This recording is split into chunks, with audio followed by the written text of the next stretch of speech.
What's going on, everybody? It's RoyJ here, and welcome back to another episode of Sleeper Sunday. Sleeper Sunday, for those of you that don't know, is a series I came up with showcasing fun hidden decks you may not know about that can deal quite a bit of damage in the proper hands. We'll be going over a basic deck list, strengths, weaknesses, what can be done to make the deck better, and of course, a few replays to see the deck in action. In today's episode, we're going over the winner of this month's poll, Beetrooper. So Beetrooper is a TCG exclusive archetype of insects with various attributes, with designs consisting of humanoid insect creatures riding actual insects into battle. Explain more in their solo gate and Master Duel if you actually want to learn more about their lore. They were released in Dawn of Majesty in August of 2021, with their most recent support being out of Cyberstorm Access in May of this year, 2023. They have a Link and Fusion focused extra deck, with the smaller monsters consisting of play extenders and the larger monsters being, well, the boss monsters with protection, though they do have a healthy mix of bosses in the main deck as well. Starting off our main deck though, we have Beetrooper Scout Buggy, who, fun fact, was actually the promo card for the sneak peek for Dawn of Majesty. It is a level 3 wind insect with 1000 attack and 300 defense. It says you cannot special summon monsters except insect monsters, and if it's normal or special summon, you can special another Scout Buggy from your hand, deck, or graveyard, and this is a hard once per turn. So Scout Buggy sets a few precedents for the deck, mainly that it has the lock effect to lock them into insects, which not all of them have, but a good handful of the better cards in the archetype have it, and the other precedent just being a really solid extension effect or starter effect as well. Scout Buggy is basically one of the two main starter cards that you actually want to open alongside any extender to access any of your combos that you want. Speaking of extenders, next up is Beetrooper Scale Bomber, which is a level 3 fire insect with 1200 attack and 2000 defense that says if an insect monster is normal or special summoned to your field except during the damage step, you can special it from your hand, and when a monster your opponent controls activates its effect, quick effect, you can tribute one insect monster to destroy it. So Scale Bomber has really good upsides as well as some downsides. So, I mean, being a free extender is just really solid. It's got a really nice wall in terms of its defense, and also the disruption effect is pretty solid. While it's not the main thing you end on in terms of disruptions, it is definitely a good backup option, and you can actually make it on the opponent's turn or summon it during the opponent's turn because you have a few different ways of specialing insects during that. The main downside is that it is an if effect, meaning that you can't chain block anything with it. Like, you can't go chain link one Scout Buggy, chain link two Scale Bomber. Like, you can still use the Scale Bomber in that chain, but you can't really prevent your opponent from ashing your Scout Buggy. So that is a bit annoying, but it does manage to be one of the better extenders in the deck. Next up is Beetrooper Assault Roller. This is a level 4 Earth Insect with 1600 attack and 1400 defense that says you can special it from your hand by banishing an insect from your graveyard. You can only special summon Assault Roller once per turn this way.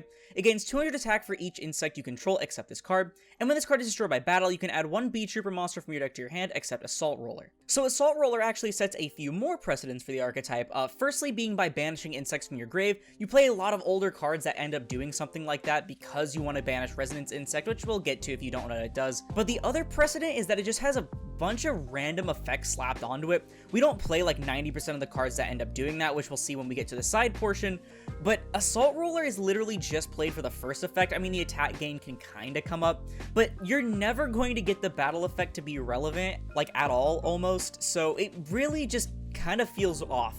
On to some of the aforementioned main deck boss monsters though, we have Beetrooper Stinglancer starting us off. They actually have a good handful of these.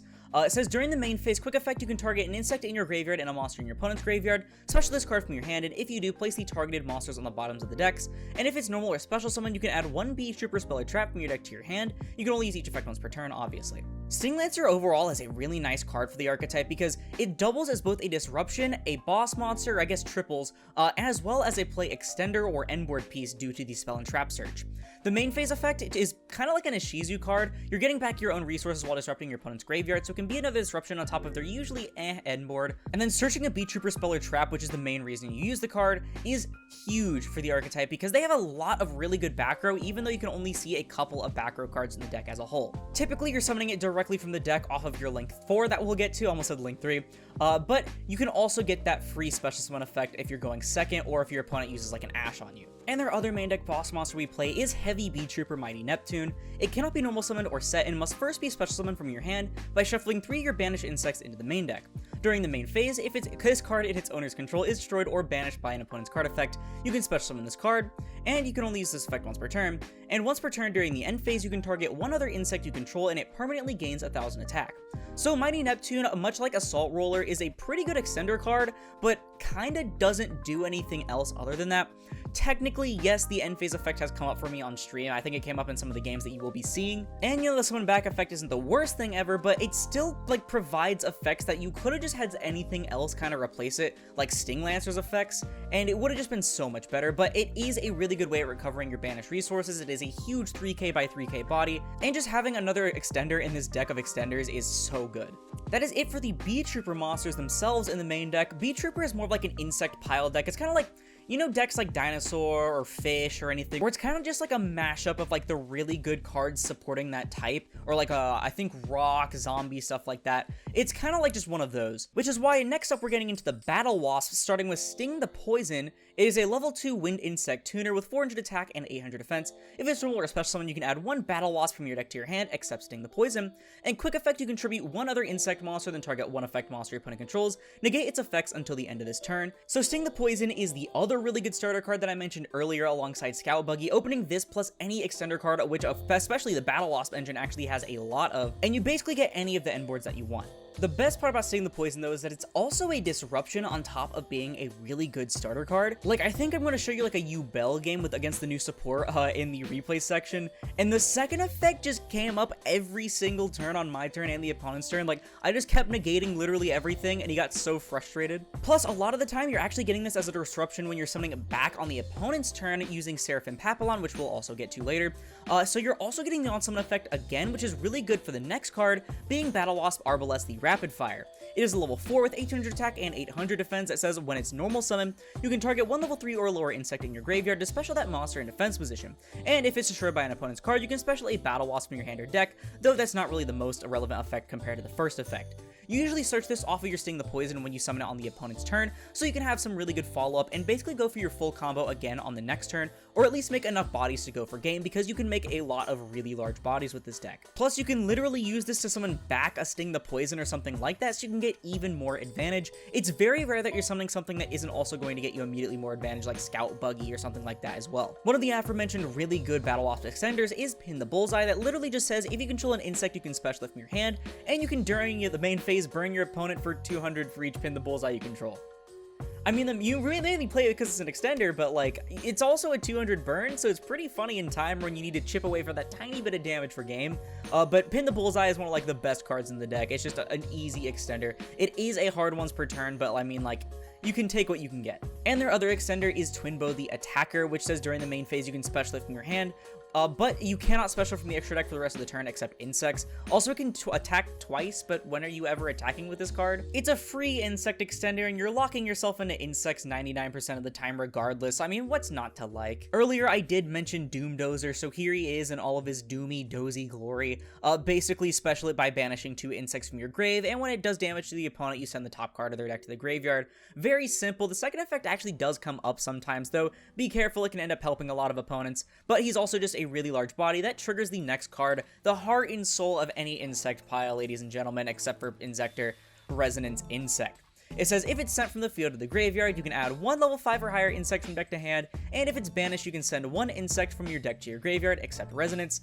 Notice not a single once per turn anywhere on this card. Basically, you're going to be banishing and sending this card as many times as you can per hand per turn possible with this deck. You can also shuffle it back with things like your Mighty Neptune or a few of your other cards that we'll get into. You're usually triggering it, both of its effects, immediately by adding the Doom Dozer and then banishing it immediately off of the Doom Dozer to trigger the second effect. Very simple, very easy to do. And usually you're using it to send Goki Pull, who I'm probably actually going to move over here, because Goki Pull says if it's sent to the graveyard, you can add 1 level 4 insect from your deck to your hand, and then if you added a normal monster, you can special it and destroy a monster on the field with attack greater than or equal to that special summon monster.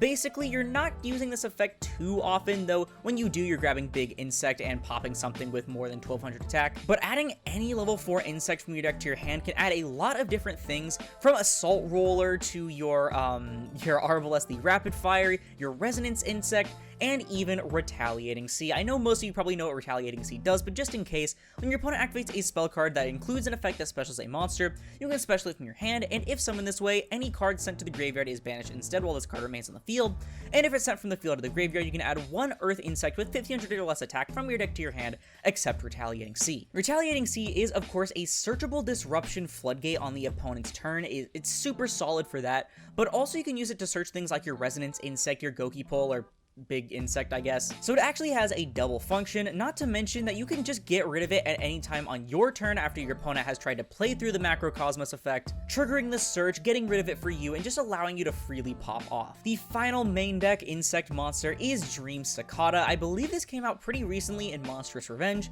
It says if you control an attack position insect, you can special it from your hand. You can only special it once per turn this way, and if it's normal or special summon, you can target one monster in the field and change its battle position. Not the most relevant effect to change battle position, though it can come up in case you want to end up changing something to attack to get extra damage, or defense in order to deal more, beat over it easier, sorry.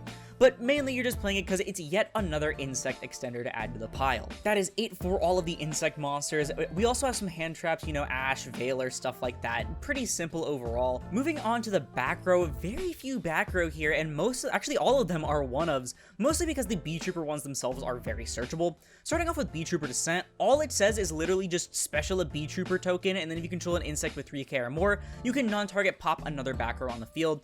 So it's just a free body. I mean, it's just another insect extender to add to the pile, though also using the effect going second or in a simplified game state can come up a lot. You have a lot of 3k or higher insects, and a lot of back row can be pretty annoying for a mono-type deck. Beetrooper Formation is their field spell that says you can target a Beetrooper monster in your graveyard, special summon it, but it cannot attack this turn, and you lose life points equal to that monster's original attack. And if a face-up insect monster you control is destroyed by battle or card effect, you can special a Beetrooper token. Another really solid extender. I mean, you can just special any of your Beetroopers from your grave, and this includes the boss monsters as well. The attacking this turn thing isn't usually the most relevant thing, like, at all. And then the second effect to summon a Beetrooper token can be really good for keeping you alive, as well as having some bodies left on board to go into your next turn when your opponent is trying to kill you. We're also playing Instant Fusion, not for Quaggar Hercules like it used to, but because they have a really good level 5 Instant Fusion target that we'll actually get into. We're also playing one Called By because, I mean, it's Called By.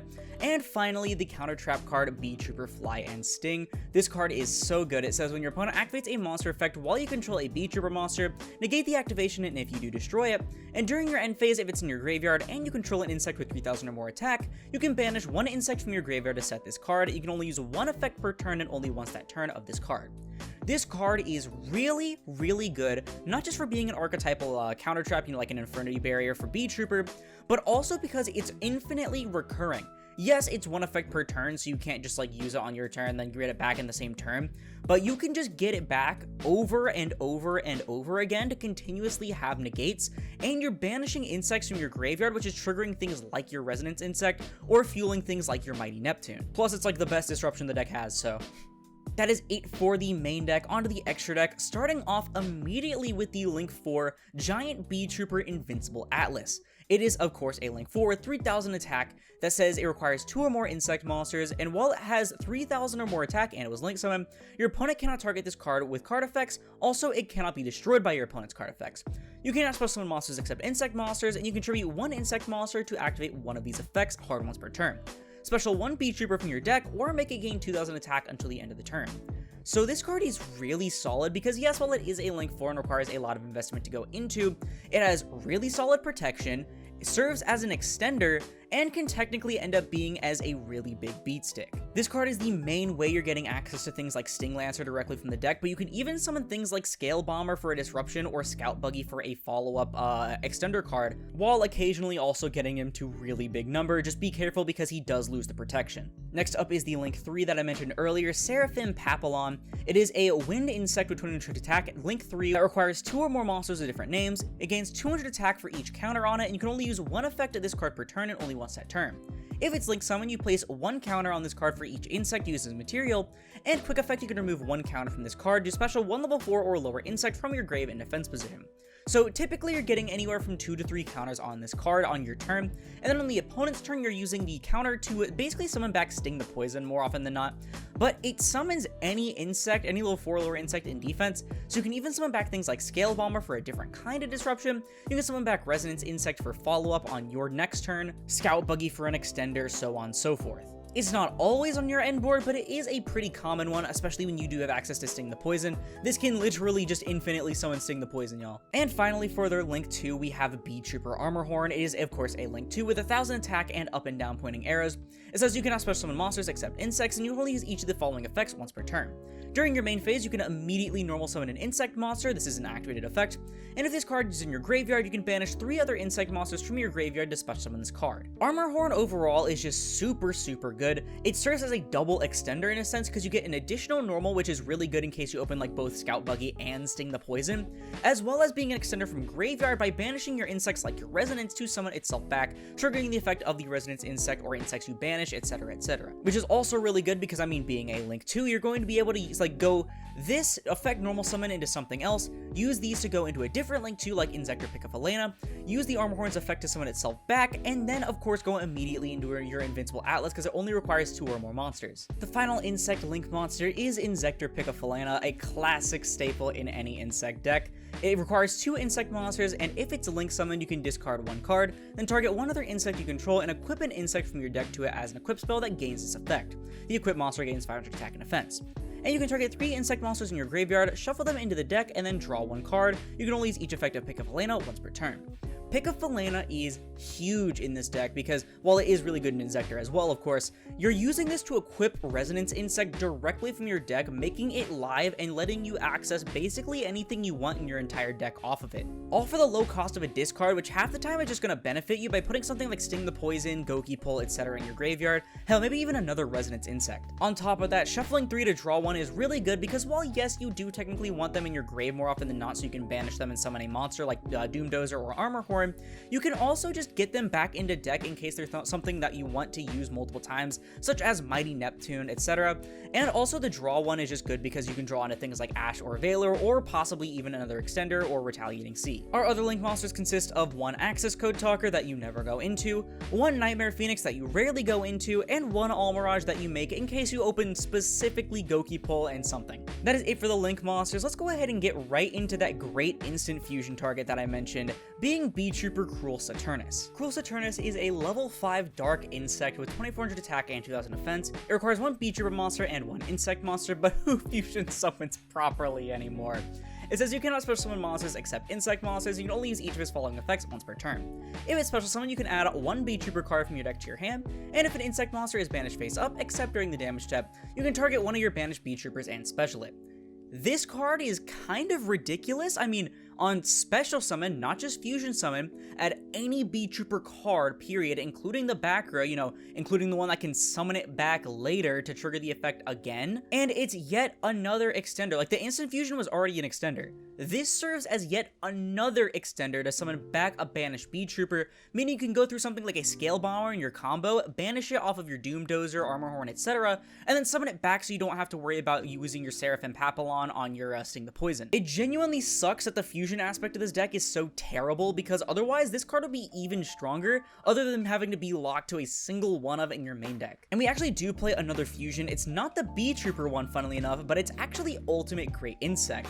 It requires a level 8 insect monster and 1 level 7 insect monster, but you can also special it by attributing a monster with a 2000 or more defense with an equip card, It also cannot be destroyed by battle, and once per turn during the battle phase, if a face-up card is in a field zone, quick effect, you can destroy all monsters your opponent controls. So you don't make this card too often, but you can easily get it out by attributing something like a Mighty Neptune or something like that, equipped with the Resonance Insect, which you're just going to be doing a lot with Pick of Helena. You play 3 copies of her, which of course will then trigger the effect of the Resonance Insect, but you can also use the effect during the battle phase to completely nuke your opponent's board. That also just lets you get free damage in, if not be able to immediately kill, because you got the search off the Resonance Insect. And of course, you don't have to rely on your opponent having a field spell when you have access to Beetrooper formation off of like 3 different cards. The one Xyz that we play in the deck is number 3 Cicada King. It requires 2 level 3 monsters, and if the battle position of this card is changed, you can special summon 1 insect monster from your hand or graveyard in defense position, and when a monster on the field activates its effect, quick effect,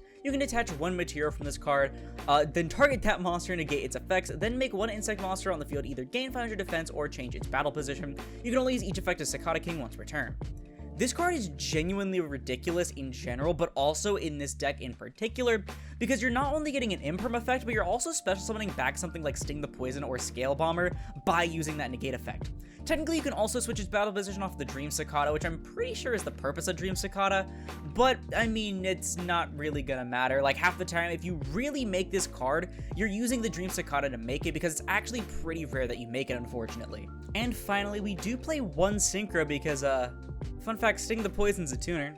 And that is Battle Wasp Halberd the Charge. It is a level 6 Synchro, of course, with 2500 attack and 800 defense. It requires 1 Insect Tuner and 1 or more non-tuner monsters.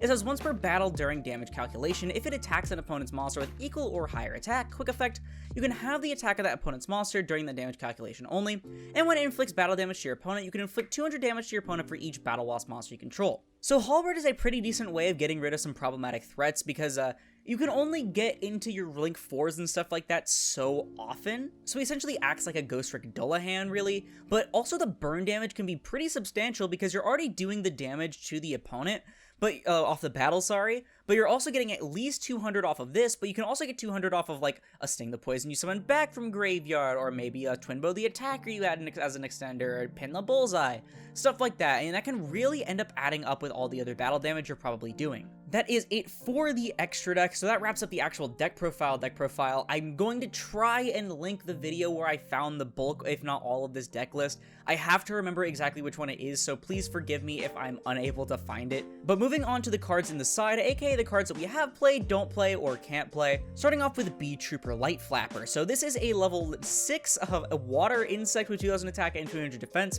If it's normal or special summon, you can target 2 of your Beetrooper monsters with different names that are banished and or in your graveyard. Add them to your hand, but for the rest of the turn, you cannot activate their effects or the effects of cards with their names. Also, when an opponent's monster declares an attack, you can bounce this card to negate the attack. So Light Flapper is just really weird. I mean, it's adding 2 of your Beetrooper monsters that are banished in your grave back, which is really cool, but you can't use their effects, meaning cards like Assault Roller, Scale Bomber, Sting Lancer, etc. don't really get immediate value like you would like them to. The negate attack is also just kind of random, and then the most important thing about Light Flapper is that unlike Sting Lancer, who you're summoning from deck usually regardless, it doesn't have a special summon condition, so you're going to have to summon it off the Atlas every single time, which is not really preferred. Next up, we have Beetrooper Landing. This is actually their fusion spell, and it literally is just polymerization, but you can banish 2 insects from grave, except the turn it was sent to grave, to add it back to your hand, which...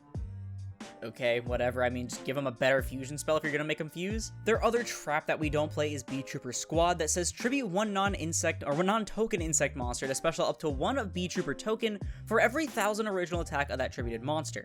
So another Beetrooper token card, which I thought was pretty interesting how many they ended up getting, but this card just feels really, really slow. Like, it might have been okay if it was a spell, but even then, Beetrooper Descent just ends up being better because it has no actual cost, and it would just end up being a worse multiplication of ants. And finally, the first introduction to the fusion mechanic for the archetype in the second wave of support, the main thing that made everyone lose all hope in Beetrooper as a deck.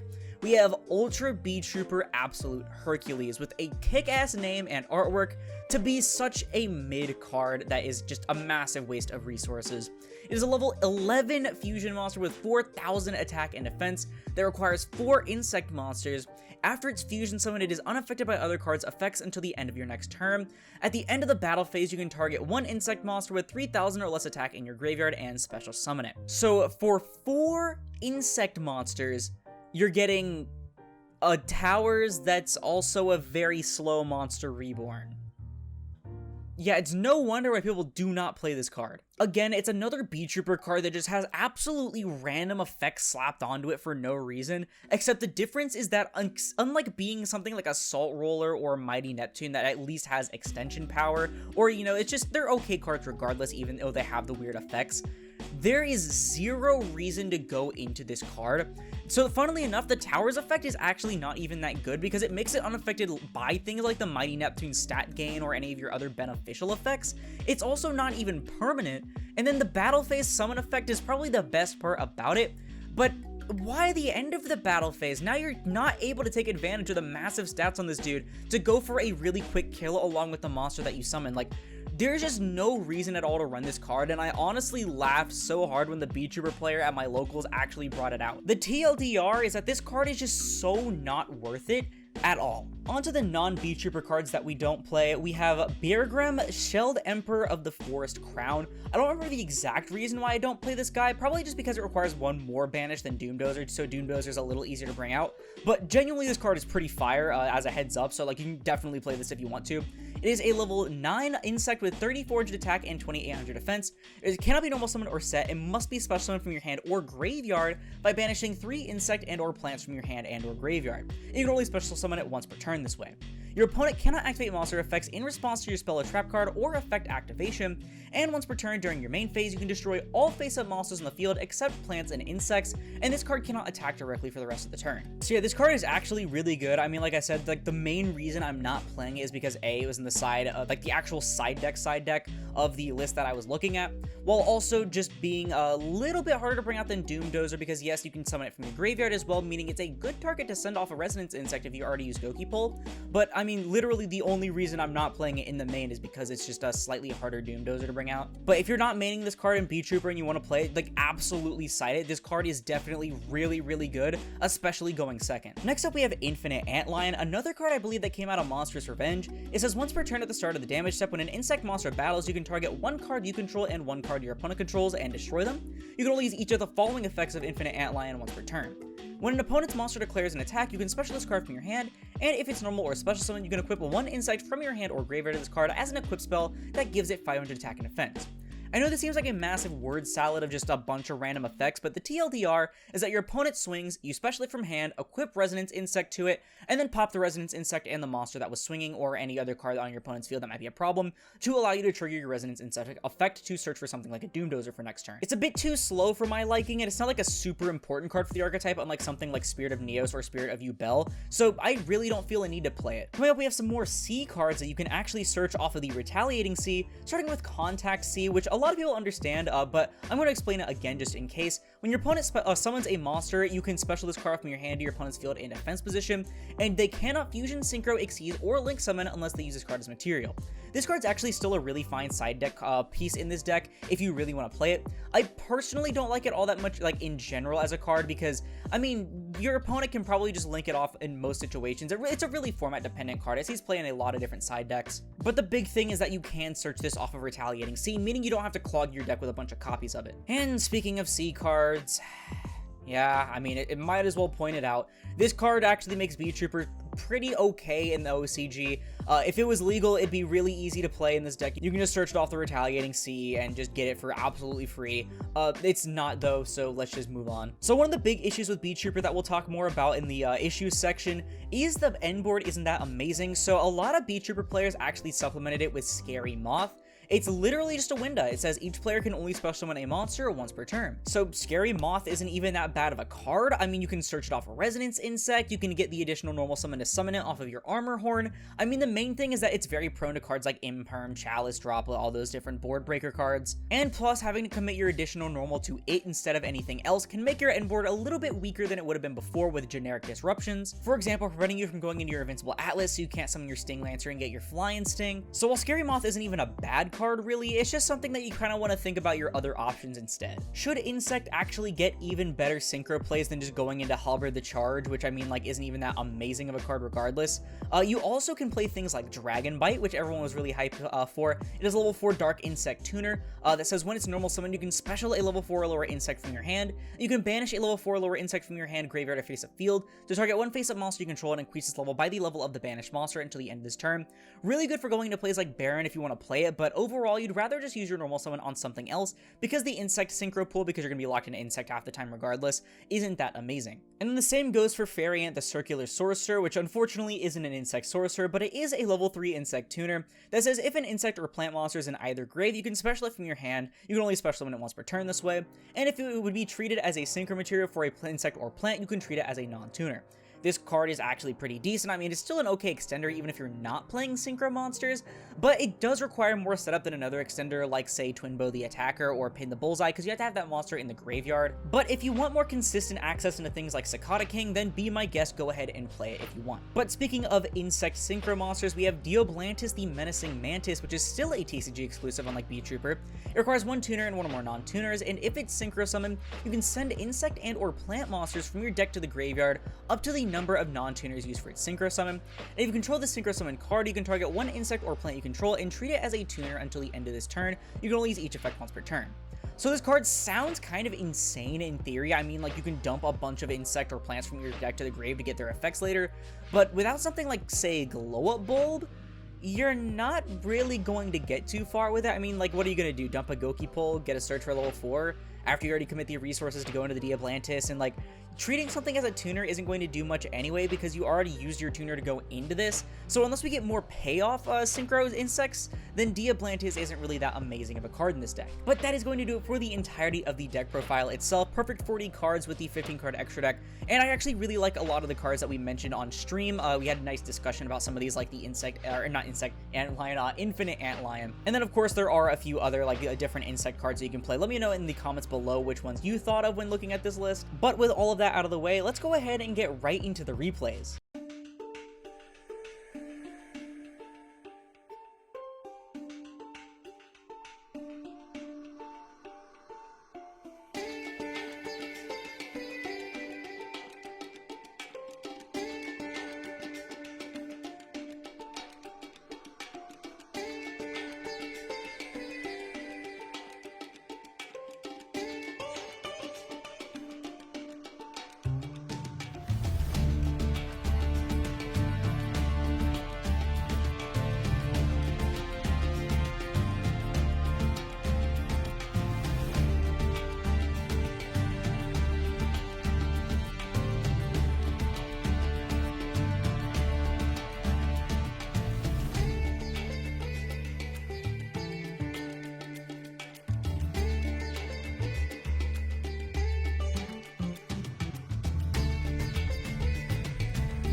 Alright, that's going to do it for the replays that we got for this deck. Remember, if you haven't checked it out already, or if you want to see the full unedited VOD, I do have the Sleeper Sunday testing stream up for this deck on the channel. But with that out of the way, let's go ahead and check out some of the strengths of Beetrooper.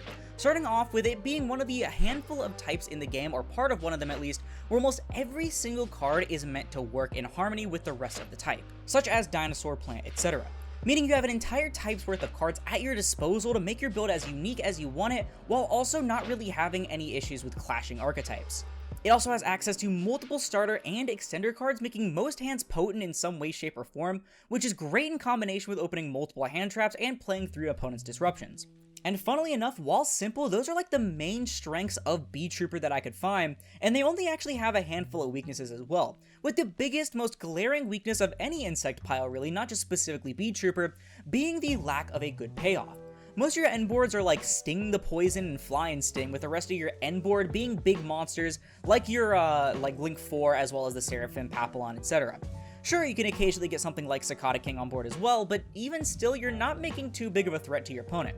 It's similar to Earth Machine in that your advantage and follow-up are the real kickers of the strategy, but they can only get you so far in the game where everyone and their grandma can play through 2 disruptions like it's nothing. And this combines largely with the insect lock portion of the deck being mildly frustrating.